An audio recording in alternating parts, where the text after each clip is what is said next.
తాకట్లో ఉన్న మీ బంగారాన్ని విడిపించి ఆ రోజు ఆన్లైన్ రేటుకి కొంటాం. Sharma gold company. నమస్కారం, వెల్కమ్ టు సుమన్ టీవీ. నేను గీతాంజలి. ప్రస్తుతం మనతో పాటు కామాఖ్యామృత శోధన వ్యవస్థాపకురాలు, అమ్మవారి ఉపాసకులు వేణుశ్యామ అమ్మ ఉన్నారు. వారితో మాట్లాడదాం. అమ్మ నమస్కారం. శ్రీ విద్యా ఉపాసన చాలా మంది మేము ఉపాసన చేద్దాం అనుకుంటున్నామండి. అసలు నియమాలు ఎలా ఉంటాయి, ఎవరెవరు చేయొచ్చు, అసలు అమ్మవారిని ఏ విధంగా కొలుచుకోవాలి, డైరెక్ట్ గా అమ్మవారి సాధనైనా ఉపాసనైనా ఇంకా ముందు చేయాల్సిన ప్రక్రియలు ఏమైనా ఉంటాయా అని అడుగుతారమ్మా. ఈ సందేహాలన్నింటినీ నివృత్తి చేయండి. అమ్మవారి ఉపాసన అంటే ఫస్ట్ చెయ్యాలి అంటే ముందు చేయాల్సింది ఏంటంటే చెయ్యాలని ఆలోచన రావడమే సంకల్పం.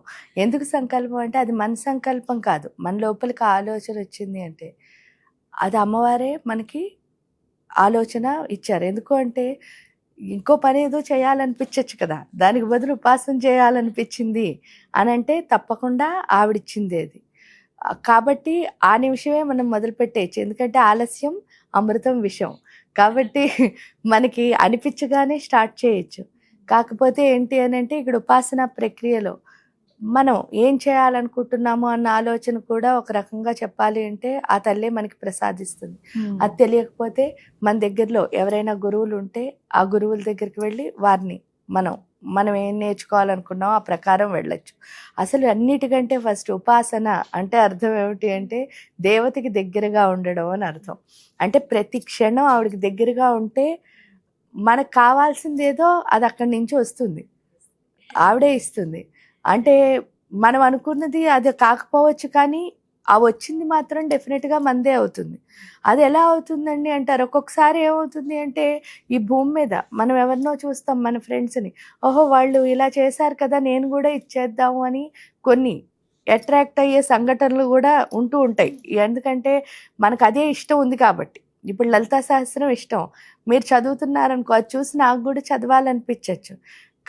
అలా చదువుకోవడం అదొక పద్ధతి. రెండో పద్ధతి వచ్చేసరికి ఏంటి అని అంటే అలా చదవడంతో పాటు ఆ చదవగా అంటే దేవతని, అంటే లలితా సహస్రనామాలు 1000 నామాలు చదవడం అని చదివితే అక్షరాలు వచ్చిన ప్రతి ఒక్కళ్ళు హ్యాపీగా చదివేస్తారు. కానీ ఇక్కడ లలితా సహస్రం చదవడం అంటే ఏంటి అంటే ప్రతి అక్షరాన్ని అనుభవించడం. ఆ అనుభవించడం అన్నది కనుక మనకు వచ్చింది అంటే తప్పకుండా అమ్మ మన మార్గం ఏదో మనకి సూచిస్తుంది. ఆ సూచించిన మార్గం గుండా మళ్ళీ ఆ కావాల్సిన పరికరాలు, అంటే గురువు అనుకోండి, లేకపోతే మనం ఎటు వెళ్ళాలనుకోండి, అవన్నీ ఆవిడే సమకూరుస్తుంది. ఆ లోపల మనం వెళ్ళిపోతే సరిపోతుంది. అంటే ముందుగా ఇవి తెలుసుకోవాలి. అసలు ఎలా ఉంటుందమ్మా సాధన ఎలా ఉంటుంది అని అంటే చాలా హ్యాపీగా ఉంటుంది నిజం చెప్తే. ఎందుకు అని అంటే అది ఎలా చెప్పాలి అని అంటే హాయిగా గాల్లో తేలుతున్నట్టు ఉంటుందన్నమాట. అంటే శరీరం బరువు తెలీదు, చాలా హ్యాపీగా అనిపిస్తుంది. ఆ ఆనందం ముందు మిగతా కష్టం అని అంటే ఏది కష్టపడకుండా రాదు సులువుగా. అంటే మీరు ఏ పని చేసినా కష్టపడి తీరాల్సిందే.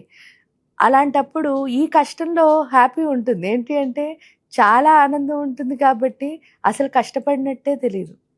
ఇప్పుడు సపోజ్ చూడండి, మీరు చాలాసేపు లైన్లో నుంచుని తిరుపతి బాలాజీ వెంకటేశ్వర స్వామిని చూడాలనుకుంటారు.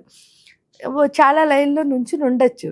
నుంచిన తర్వాత ఫైనల్గా ఆ విగ్రహాన్ని చూడగానే మీరు నుంచున్నదంతా ఏమవుతుంది, ఎక్కడికి వెళ్ళిపోతుందో కూడా ఆ బంగారు లోగిల్లోకి అడుగు పెట్టినప్పటి నుంచి ఆయన్ని చూసిన తర్వాత ఇంకా వాళ్ళు అక్కడ మనం ఏం చేసినా ఏం పర్వాలే, ఆ ఆనందంతోనే మనం ఇంటి వరకు వచ్చేస్తాము. అంటే 7 కొండలు చాలామంది నడిచి ఎక్కచ్చు. ఆ తర్వాత కూడా అంత పెద్ద లైన్లో ఉండొచ్చు. ఆ తర్వాత కూడా బోల్డని కష్టాలు పడచ్చు. ఏదో రూమ్ ఏది దొరక్కో, అంటే నేను అందరి గురించి చెప్తున్నా. అన్ని కష్టాలు పడిన తర్వాత ఆ విగ్రహం చూడగానే ఏమనిపించదు, అంతా పోతుంది, కష్టం అంతా పోద్ది అంతే. అంటే అదే కదా మరి ఆనందం అంటే. అది ప్రతి క్షణం అనుభవించవచ్చు, సాధనలో అనుభవించవచ్చు. ఎవరైనా చేయొచ్చు అమ్మా సృష్టిలో, ఎవరైనా చేయొచ్చు. వయసుతో ఏమైనా సంబంధం ఉంటుందో? అసలు సంబంధం లేదు. అంటే కొన్ని నియమాలు అంటారు ప్రత్యేకంగా, ఇలానే ఉండాలి, ఇలానే ఉండాలి. ఇప్పుడు గృహస్థులు చేయొచ్చా? గృహస్థులు చేయొచ్చు, ఎందుకంటే వర్ణాశ్రమ విధాయిని కాబట్టి ప్రతి ఆశ్రమం వాళ్ళు చేయొచ్చు. ఇందులో ఏంటి అంటే ఆచార ధర్మాల ప్రకారం మన ఆశ్రమానికి ఏ ఆచారం పనికొస్తుందో ఆ విధంగా వెళ్ళడం. అక్కడ ఉన్న గురువులు మనకి సూచనలు ఇస్తారు, ఆ సూచన ప్రకారం మనం వెళ్తే సరిపోతుంది. అంటే ప్రత్యేకంగా ఇంత సమయం అని పెట్టుకోవాలా రోజులో? ఎలాగా అంటే వర్క్ చేసే వాళ్ళు కావచ్చు, వీళ్ళకి ఎలా అమ్మ మరి? ఎవరైనా సరే ఒకటి చెయ్యాలి అనుకుంటే తప్పకుండా సమయం కేటాయించాల్సింది. ఆ కేటాయించాల్సిన సమయం కూడా ఏంటి అంటే మొదలు పెట్టినప్పుడు ఎంత కేటాయించినా ఆ సాధన అన్నది నిజంగా పరిపక్వత చెందాలి అంటే ఒక రోజులో అట్లీస్ట్ 4 గంటలైనా సరే సాధన చేసి తీరాలి. అంటే మన కోసం మనం ఒక 4 గంటలైనా కనుక చేయగలిగితే చాలా మంచిగా, అంటే ఏంటి అంటే అమ్మకి దగ్గరగా ఉండగలుగుతాం. అలా చేయలేను అంటే చేస్తూ ఉంటే అదే టైము ఆవిడే క్రియేట్ చేస్తుంది మన కోసం. ఆహార నియమాలు ఖచ్చితంగా ఉంటాయమ్మా వీటికి? ఆహార నియమాలు ఖచ్చితంగా అంటే ఏం ఉండవు. కానీ ఏంటి అంటే ఎందుకు పెట్టుకోవాలి అని అన్నప్పుడు, ఇప్పుడు తిండి ఎక్కువ తిన్నాం అనుకోండి ఏమొస్తుంది అంటే నిద్ర వస్తుంది. నిద్ర ఎక్కువ పోయాం అనుకోండి ఏమొస్తుంది అంటే బద్ధకం వస్తుంది, చేయాలనిపించదు. అంటే ఈ తిండికి నిద్రకి ఉన్న అనుసంధానం అదనమాట. అది ఏం చేస్తుంది, తినగానే నిద్రనిస్తుంది, ఈ నిద్ర బద్ధకాన్ని ఇస్తుంది. అందుకని ఆహార నియమాల్ని మనకి మనం అనుకుని పెట్టుకోవడం అన్నది మన ఇష్టము. అలా కాదండి నేను తిన్నా చేయగలను అని కొంతమంది చాలా స్ట్రాంగ్గా చెయ్యాలి అని చూడండి. కొంతమందికి ఏంటి అంటే వాళ్ళు అనుకున్నది చేయడం అన్నది చాలా స్ట్రాంగ్గా ఉంటుంది. కొంతమంది ఎలా ఉంటారు అంటే పర్వాలేదులే దేవుడికి ఎలా చేసినా పర్వాలే, మన దేవుడే కదా అని చెప్పి వాళ్ళకి వాళ్ళు నచ్చినట్టు చేసే వాళ్ళు కూడా ఉంటారు. ఈ రెండిట్లో నేను ఎలాంటి దాన్ని అన్నది మనం డిసైడ్ చేసుకోవాలి. అప్పుడు దాన్ని బట్టి ఏంటి అంటే మనం ఖచ్చితంగా పెట్టుకోవాలి. ఇప్పుడు మంత్రం జపం చేయాలంటారు. చాలా మంది చూడండి మాలలు ఇచ్చుకుని జపం చేస్తూ ఉంటారు. లేదా 1,00,000 జపం చేయాలి, లేదా ఈరోజు ప్రతిరోజు 10,000 చేయాలి, ఇలా స్ట్రిక్ట్గా రూల్స్ పెట్టుకుంటారు. ఆ పెట్టుకుని చేసేవాళ్ళు కొంతమంది. ఎందుకంటే ఈరోజు 10 చేశాను అనుకో, 10 మాలలు అంటే 10 మాలలు అంటే 1000 సార్లు జపం చేశాను, అదే 1000ని మనం కంటిన్యూ చేద్దాము ఇన్ని రోజులు అనుకునే వాళ్ళు కూడా ఉంటారు. అది ఎందుకు అంటే అలా రూల్గా పెట్టుకుంటే ఏమవుతుంది అంటే వాళ్ళు ఖచ్చితంగా చేయగలుగుతారు. అంటే నేను దేవతకి చేస్తాను అని చెప్పి ముందే దండం పెట్టేసుకుంటే ఖచ్చితంగా వాళ్ళు చేయగలుగుతారు. కొంతమంది అలా ఏముండదు, రోజంతా జపం చేయగలుగుతారు. అంటే ఏంటి అంటే వాళ్ళు అలా అదే ధ్యాసలో ఉండగలిగే వాళ్ళు కూడా ఉంటారు. ఏ పని చేసినా కూడా అలాంటి వాళ్ళైతే 1,00,000 జపం 10,000 జపం అని కౌంట్లు పెట్టుకోరు. అది మనం ఎలా అన్నదాన్ని బట్టి మన దాన్ని పెట్టుకోవాలి. ఎందుకంటే ఏదైనా సరే చాలా అవసరమైంది ఏంటి అంటే దీక్ష. అందుకే దీక్షిత దైత్య సమని. మనం ఎంత దీక్షగా చేస్తామో అంత మన లోపల ఉన్న రాక్షసులు చచ్చిపోతారు. ఎక్కడున్నారు రాక్షసులు అంటే ఏమన్నారు, రాజ్యలక్ష్మి కోసనాథ చతురంగ బలేశ్వరి. అది ఎక్కడుంది, అనాహత చక్రంలో ఉంది. ఎమోషన్స్ అన్నీ అక్కడే ఉన్నాయి. సో ఆ ఎమోషన్సే రాక్షసులు ఇక్కడ. సో మనం ఎంత కమిట్ అయి ఉంటామో, దీక్షత్వం అంటే ఏంటి, కమిట్మెంట్. మనం ఎంత కమిట్ అయి ఉంటామో అంత రాక్షసులు అన్నవాళ్ళు పడుకుంటారు. ఎప్పుడైతే రాక్షసులు పడుకున్నారో మనం అన్నీ సాఫీగా చేసుకోగలుగుతాం. ఈ కోపం ఇవన్నీ ఎప్పుడు లేవో హాయిగా అయిపోతాయి కదా స్మూత్గా పనులన్నీ.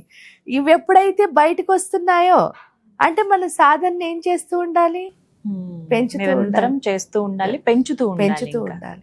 అది మనం అర్థం. అంటే చాలా మంది వదిలేస్తూ ఉంటారు మధ్యలో, అక్కడ సమస్య. ఎందుకు వదిలేస్తారు అంటే ఒక టైం తర్వాత ఎలా ఉంటుంది అని అంటే నాకు ఏదో వచ్చేసింది, ఇంత చేశాను అన్నాక ఇంక వదిలేస్తారు. కానీ ఆలోచించాల్సింది ఏంటంటే ఒకటి, నేను ఆక్సిజన్ బతికున్నంత కాలం పీలుస్తున్నానా వదిలేస్తున్నానా? ఖచ్చితంగా పేల్చాలి కదా. నేను బతుకున్న రోజులు అన్నం తింటున్నానా లేదా, పడుకుంటున్నానా లేదా, ఇది ఎలా చేస్తున్నానో అలాగే సాధన అన్నది కూడా ఈ ఊపిరి ఉన్నంత వరకు చెయ్యాల్సిందే అని కనుక తెలుసుకున్నాము అంటే పడిపోవడం ఎప్పుడూ ఉండదు. అది తెలుసుకోకుండా సకంలో వదిలేస్తే మాత్రం ఎప్పుడు పడిపోవడం. అదొక్కటి గుర్తుపెట్టుకోవాలి. ఈ ఉపాసనలోనమ్మా ముందుగా అసలు ఎవరి ఆరాధనతో ప్రారంభించాలి? మామూలుగా శ్రీ విద్యా ఉపాసనకు వచ్చేసరికి గణపతితో మనం మొదలు పెడతాం. దానికి తోడు ఏ ఆరాధన అయినా గణపతితోనే స్టార్ట్ చేస్తున్నారు. ఎందుకు స్టార్ట్ చేస్తారు అని అంటే గణపతి అంటే గణాలకు అధిపతి. ఆ గణాలు ఎక్కడున్నాయి అంటే బాడీ పార్ట్స్ అనమాట. బోల్డని పార్ట్స్ ఒకే ప్రదేశంలో ఉంచితే దాన్ని గణములు అంటారు. 7 బోల్డని పార్ట్స్ ఒకే ప్రదేశంలో ఉన్న బోల్డన్నిటిలో శరీరం కూడా ఒకటి. ఈ దేహశుద్ధి అన్నది గణపతి ద్వారా అవుతుంది. దేహశుద్ధి ఎందుకు అవ్వాలండి అని అంటారు. ఎందుకు అవ్వాలి అంటే ఈ శరీరం కనుక పవిత్రం అవ్వకపోతే లోపలికి దేన్ని రానివ్వం. మనం తలుపేసి కూర్చుంటాం, లోపలికి అన్ని రావాలంటే ఎలా కుదురుతాయి అంటే మనం అంతా మూసి కూర్చుంటున్నాం అనమాట. ఎప్పుడైతే శరీరాన్ని మంత్రమయం చేసుకుంటున్నామో అప్పుడు లోపలికి శక్తి అన్నది వెళ్ళడం, అప్పుడు కదా ఆత్మశుద్ధి అన్నది అవుతుంది. అందుకని చెప్పేసి ఫస్ట్ గణపతి ఉపాసన అంటే మీరు ఏదైతే సాధన చెయ్యాలనుకున్నారో ఆ సాధన యొక్క పూర్తి ఫలితాన్ని మీరు తీసుకునే స్థితి ఎవరిస్తారు అంటే గణపతి. లేకపోతే ఏమవుతుంది, మీరు చూస్తారు చాలామంది అంటే సత్యనారాయణ వ్రతాలను కానీ వేరు వేరు పూజలు కానీ వెళ్తారు. అన్ని పూజలకి వెళ్ళినప్పుడు ఏమవుతుంది అంటే చాలా అంటే బోల్డ్ అంతమంది కూర్చుని ఉంటారు, ఎవరో పూజ చేస్తూ ఉంటారు, పురోహితులు పూజ చేస్తూ ఉంటారు. ఈ కింద కూర్చున్న వాళ్ళు ఎవరైనా ఆ పూజ మీద కాన్సన్ట్రేషన్తో ఉంటారా? వీళ్ళు ఏదో మాట్లాడేసుకుంటూ ఉంటారు. కానీ అక్కడికి ఎందుకు వెళ్ళాను అని ఒక్కసారి ప్రశ్నించుకుంటే అప్పుడు ఇంట్లో కూర్చుని మాట్లాడుకోవచ్చు కదా. దానికి బదులు నేను గుడికో ఎక్కడికో వెళ్ళాను అంటే ఏంటి, అక్కడికి వెళ్ళింది ఎందుకు అంటే ఆ పూజ యొక్క శక్తితో మన ఆత్మశక్తిని పెంచుకోవడానికి మనం వెళ్ళాం. కానీ అది కాకుండా నా పేరు గోత్రం ఇచ్చేసాను, నా కోరిక తీరిపోతుంది, వాళ్ళు ఎవరో పూజ చేస్తారు. అసలు ఇది ఎప్పుడైనా వర్కౌట్ అవుతుందా? అసలు ఆలోచించాం. మనకు మనం మాట్లాడేసుకుంటూ ఉంటే ఇప్పుడు సపోజ్ చూడండి, నేను మీ ఇంటికి వచ్చాను, మీ ఇంట్లో అందరూ మాట్లాడుకుంటూ నన్ను అసలు పట్టించుకోలేదనుకో, నేను ఎలా ఫీల్ అవుతాను? ఎందుకు వచ్చానా అని అనుకుంటాను. మరి అప్పుడు గుడిలో దేవుడు కూడా అంతే కదా, నా కోసం వచ్చావా, నువ్వు మాట్లాడుకోవడానికి వచ్చావా అని. అప్పుడు ఇప్పుడు ప్రాణం ఉంది కాబట్టి నేను బాధపడినట్టు అర్థం అవుతోంది. అక్కడ ప్రాణం ఉంది కానీ మనకు చూసే శక్తి లేదు కాబట్టి మనకు అర్థం కావటం లేదు. కానీ ఆ శక్తిని కనుక నిజంగా మనం అర్థం చేసుకుని మన ఆత్మతో అనుసంధానం చేసుకుంటే మనం ఎంతో గొప్పగా ఎదుగుతాం. అందుకని ఏ పూజకి వెళ్ళినా సరే అస్సలు మాట్లాడకూడదు. ఏదో ఒక మంత్రం చేసుకుంటూ అక్కడ కామ్గా కూర్చుంటే మన ఆత్మ అన్నది శుద్ధి అవుతుంది. అందుకే వెళ్తున్నాం పూజకి. అది తెలియాలి కాబట్టే ఫస్ట్ గణపతి పూజ చేస్తారు. అంటే గణపతి ఏం చేస్తున్నాడు అంటే ఆ దేవతను అర్థం చేసుకునే స్థితిని ఇస్తున్నాడు, మనకి స్థితి అందిస్తారు మనకి. ముందుగా గణపతి ప్రారంభమవుతుంది. గణపతిని ఎలాగా చూస్తారమ్మా? ఇక్కడ ఏ పేరుతో ఉంటారు? గణపతిగానే ఉంటారు. గణపతి, విఘ్నేశ్వర్ ఏదన్నా ఆయనే, కానీ గణపతి అనే చెప్తాం మనం. ఇలా మొట్టమొదట ప్రారంభం. ఇక తర్వాతే ఘట్టం ఏంటి అసలు శ్రీ విద్యోపాసనలో? తర్వాత వచ్చేసరి గణపతి సాధన ఎప్పుడైతే కొన్ని రోజులు చేస్తామో అసలు మనకి శ్రీ విద్య ఒక వే అన్నది అర్థమవుతుంది. ఎందుకంటే అంతకుముందు ఏంటి అంటే ఇందాక చెప్పినట్టే ఒక చెట్టు రూట్ అదే ఉంది, చివర అదే ఉంది, మధ్యలో బోల్డని కొమ్మలు వచ్చాయి. ఏమవుతుందంటే ఇది కాకపోతే అది, అది కాకపోతే ఇది అని కొమ్మల మీద జంప్ చేసే మనకి గణపతి ఏం చేస్తాడు అంటే ఈ రూట్ నుంచి నీ చిటారు వరకు వెళ్ళే రూట్ ఏదైతే ఉందో ఆ డైరెక్షన్ డీవియేట్ అవ్వకుండా ఒక ఫోకస్గా వెళ్ళడం నేర్పిస్తాడు. ఎప్పుడైతే మనం అటు ఇటు ఊగకుండా కాన్సన్ట్రేషన్గా ఫోకసివ్గా వెళ్ళగలుగుతున్నామో ఆ వెళుతున్న సమయంలో ఏమవుతుంది అంటే మధ్యలో మన ఏంటంటే మూలాధారంలో గణపతి ఉంటాడని మనందరికీ తెలుసు. ఈ మూలాధారానికి స్వాధిష్టానానికి ఒక లింక్ ఉంటుంది, దాని పేరు బ్రహ్మగ్రంథి అని పిలుస్తారు. ఈ సాధన చేస్తున్నప్పుడు గణపతి సాధన బ్రహ్మగ్రంథి విభేదన అన్నది అర్థమవుతుంది. ఎప్పుడైతే బ్రహ్మగ్రంథి విభేదన జరుగుతుందో ఆ జరగడం వల్ల అర్థమయ్యేది ఏమిటి అని అంటే అసలు నా పర్పస్ ఏంటి, నేను ఎందుకు ఈ భూమి మీదకి వచ్చాను, సృష్టి రహస్యం అంటారు. అంటే నేను ఎందుకు పుట్టాను అన్నది అర్థమయ్యే స్థితి గణపతి ఇస్తాడు. ఎప్పుడైతే మనం ఎందుకు పుట్టాము అన్నది అర్థమైందో ఇంక మనం డీవియేట్ అవ్వడానికి ఆస్కారం లేదు కదా. చక్కగా చిటారు కొమ్మకి వెళ్ళడానికి రూట్ తెలిసింది, వెళుతున్నాం. ఈ వెళుతున్న సమయంలో ఏమవుతుంది అని అంటే చిన్న చిన్న అట్రాక్షన్స్ ఏవో వస్తూ ఉంటాయి, వస్తాయి, బోల్డన్ని వచ్చేస్తాయి. ఎందుకు అంటే ఇప్పుడు మనం వెళుతున్నది దేనికి అంటే ఆ మేరు పర్వతంలో ఆవిడ సింహాసనం ఏదైతే ఉందో అందులో కూర్చోవడానికి వెళుతున్నాం. ఆ కూర్చోవడానికి వెళుతున్న మనకి అంటే ఉపాసన అంటే అదే కదా, ఆ దేవతని చూస్తూ చూస్తూ చూస్తూ చివరికి ఆవిళ్ళ మారడం అంటే ఆ పెద్ద సింహాసనంలో మనం కూర్చోవడానికి వెళ్తున్నప్పుడు మరి మనకు చిన్న చిన్న ఆలోచనలన్నీ ఉన్నాయనుకోండి, అప్పుడు ఆ సింహాసనంలో కూర్చుని అంత చీప్గా బిహేవ్ చేస్తే బాగుంటుంది. అందుకని చెప్పేసి మనకి అట్రాక్షన్స్ ఏవైతే వస్తాయో వాటిని మనం నిర్మూలించుకోవాలి. ఆ నిర్మూలించుకోవాలి కాబట్టి శ్రీ విద్యా ఉపాసనలో రెండోది రాజశ్యామల ఉపాసన. రాజశ్యామల మీకు ఏమంటారంటే దేవత ఆకర్షణ శక్తి అని పిలుస్తారు. ఈ దేవత ఆకర్షణ శక్తి అని ఎందుకు పిలుస్తారు అని అంటే మీరు చూసినప్పుడు ఏమవుతుందిట, మామూలుగా ఏదైనా సరే ఒక వజ్రాన్ని వజ్రంతోనే కొయ్యాలంటారు. మనలో ఉన్నవన్నీ చిన్ని చిన్ని పిచ్చి పిచ్చి ఆకర్షణలు. అవునా?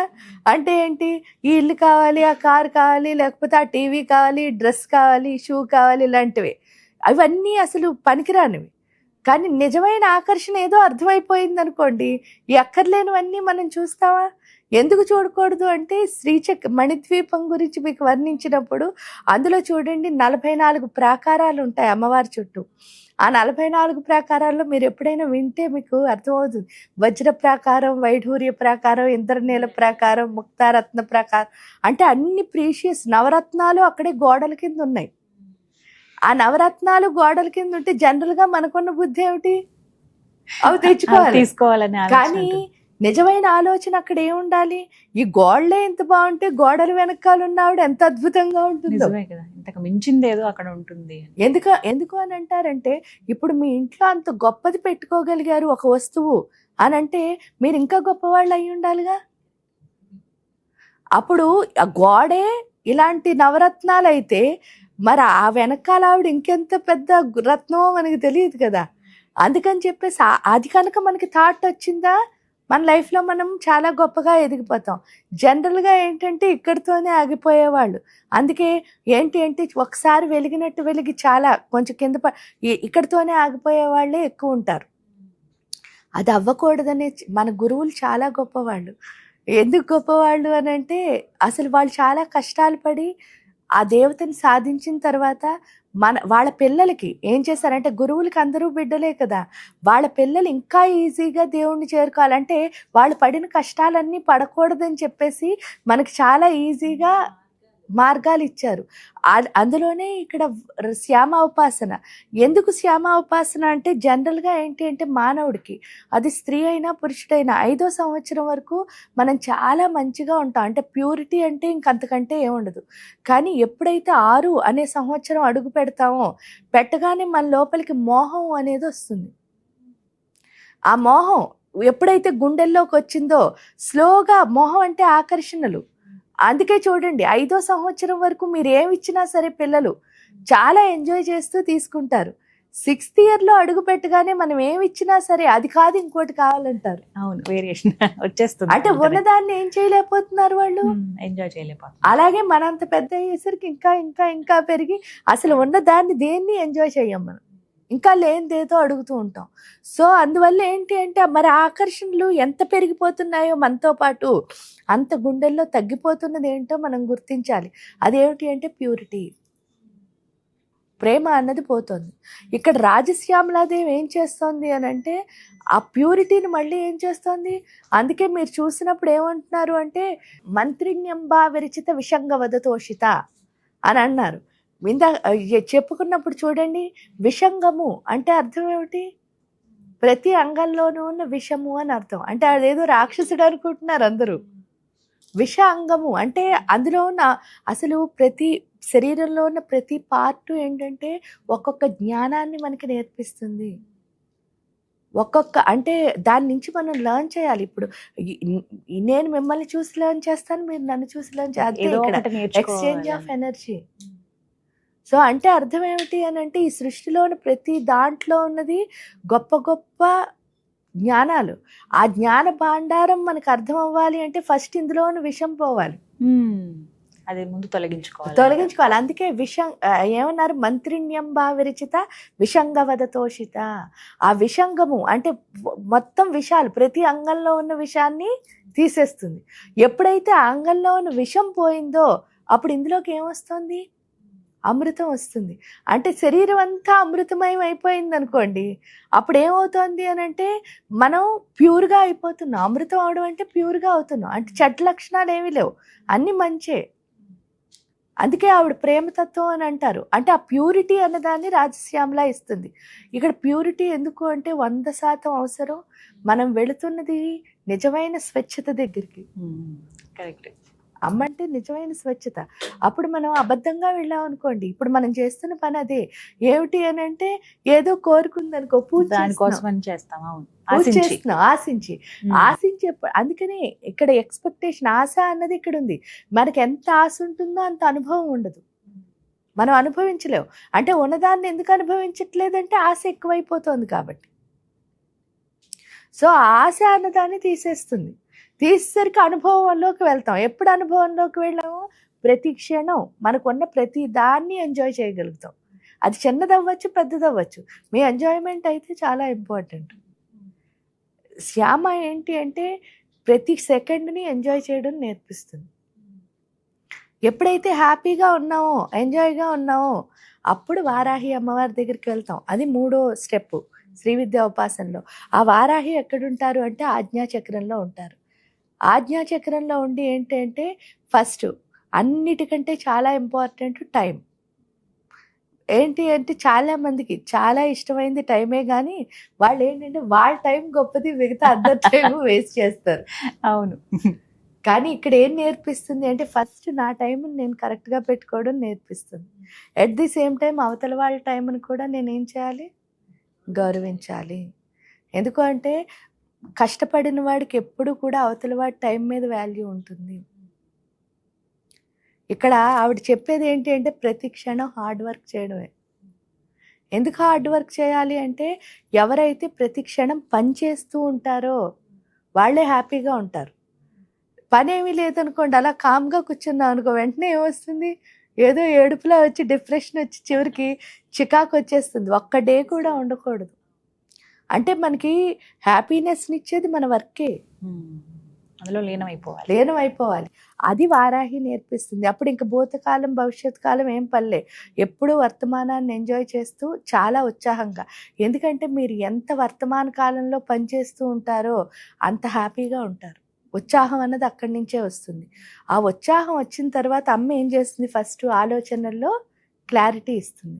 ఎప్పుడైతే ఆలోచనల్లో క్లారిటీ ఇచ్చిందో అప్పుడు ఆ ఎనర్జీ కిందకు వచ్చి ఈ యొక్క ఏంటి అంటే విశుద్ధి ఆజ్ఞా చక్రాల మధ్యలో 3వది ఉంటుంది.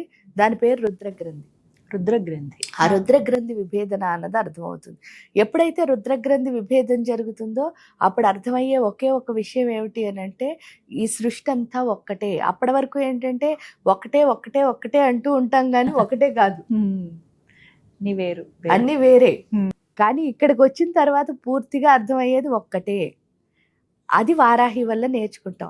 ఇంకా ఈ శ్యామలో నేర్చుకునేది ఏంటంటే ప్యూర్ అని చెప్పాను కదా, అది ఎలా వస్తుంది అంటే ఈ మణిపుర అనాహత చక్రాల మధ్యలో విష్ణు గ్రంథి విభేదన జరుగుతుంది శ్యామ ఉపాసనలో. ఎప్పుడైతే అయిందో విష్ణు మాయా విలాసిని, మాయలన్నీ పోతాయి, నిజం వైపు వెళ్ళడం వస్తుంది. క్లారిటీ. అది ఈ ముగ్గురు. అది అయిన తర్వాత దానికి తోడు ఏంటంటే 3 శరీరాలు శుద్ధి అవుతాయి. స్థూల శరీరాన్ని గణపతి శుద్ధి చేస్తే, సూక్ష్మ శరీరాన్ని రాజశ్యామలా శుద్ధి చేస్తే, వారాహి అమ్మవారు కారణ శరీరాన్ని శుద్ధి చేస్తారు. ఎప్పుడైతే ఈ శరీరం మీద భ్రాంతి అన్నది వదులుతుందో అప్పుడే నిజమైన శ్రీ విద్యా ఉపాసనలోకి అడుగు పెడతాం. అప్పుడు ప్రారంభమవుతుంది. అదే శ్రీ విద్యా ఉపాసన. దాన్ని లలితోపాసన. ఆ లలితోపాసన అంటే అర్థమే లలిత అంటే హ్యాపీ అని. లోకాన్ లాలిత్యతే ఇది లలిత అంటే లోకాలన్నిటినీ హ్యాపీగా ఉంచుతుంది. ఎలా ఉంచుతుంది అంటే అది తెలియకే అన్నీ చుట్ట పెట్టుకుని వస్తాం. ఇది కాలేమో, దీనికోసం అది, దానికోసం ఇది. ఎందుకు చదువుకుంటున్నాం అంటే ఉద్యోగం ఎందుకంటే సెటిల్ అవడానికి. సెటిల్ ఎందుకు అవుతున్నారంటే ఇది అన్నీ అనుకుంటున్నాం. కానీ తీరా అన్నీ అయిన తర్వాత ఒకే ఒకటి అర్థమవుతుంది ఏంటంటే ఇవేవి నాకు ఆనందాన్ని ఇవ్వవు. కరెక్ట్. మరి ఏది ఆనందం ఇచ్చింది అని అంటే 2 ఉండాలట మానవుడి దగ్గర. ఆ 2 ఏంటి అంటే 1 శక్తి, 2 జ్ఞానం. నీ నాలెడ్జ్, నీ ఎనర్జీ తప్ప నీకేవీ హ్యాపీ ఇవ్వదు. అదొక్కటే మనకు అర్థం చెప్తుంది అమ్మ. ఎప్పుడైతే నాలెడ్జ్, ఎనర్జీ మాత్రమే నాకు ఆనందాన్ని ఇస్తుందని అర్థమైందో అవి 2టిని గెయిన్ చేసుకుంటే చాలు, మిగతావన్నీ అసలు వస్తాయి. ప్లస్ తెలుసుకుంటాం ఏది అవసరం అనేది. అంతే లలిత. ఈ విధంగా లలిత ఉపాసన మొదలు పెడతాం. రోజులు అంటూ ఉంటాయమ్మా వీటికి? ఎలా అసలు ఇన్ని రోజుల్లో ఇంత సమయం అనేలా?